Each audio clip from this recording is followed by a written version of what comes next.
Whether you believe in climate change or not, you are not going to like what I have to say about it. But I'm going to tell you the truth whether you like it or not. I have listened to a lot of scientists say that global warming or climate change, or whatever you want to call it, is a very serious problem and it will have very dire consequences. And I have listened to some scientists say that global warming or climate change is not going to be a serious problem. And I've listened to a scientist say global warming will be a serious problem, but we got a really long time to go. They're misjudging the time periods. Now, I'm not an expert in this, but the scientists who say global warming is going to be a serious problem seem to make better sense to me than the climate skeptics.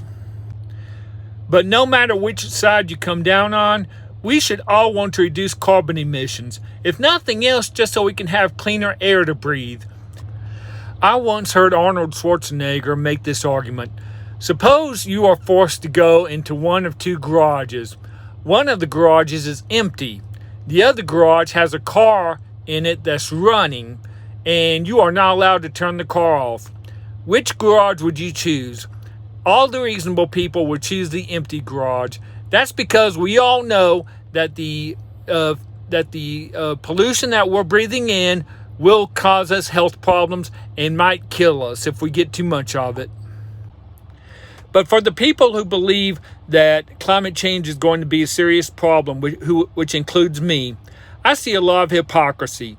And unfortunately, I'm also guilty of being a hypocrite, because animal farming is causing a lot of the devastation.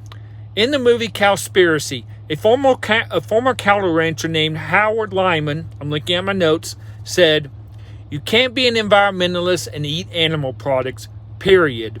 Kid yourself if you want. If you want to feed your addiction, so be it. But don't call yourself an environmentalist."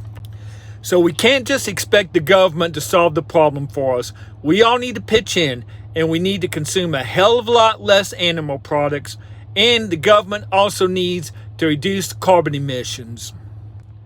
But going back to the climate skeptics, you should also want to eat less animal products, if nothing else for your health, because when you eat animal products from a slaughterhouse, you're not just eating the meat, you're also getting the hormones and antibiotics that animal has been fed, and that is going to cause you a lot of health problems. You also need to cut back on processed foods. I've heard the argument that the IPCC has said the United States only puts out about 15% of all carbon emissions. And they're like, if we cut back, it'll be futile because all the other countries are not doing it. Well, even if that's true, we should be the ones that are setting the example for everybody else.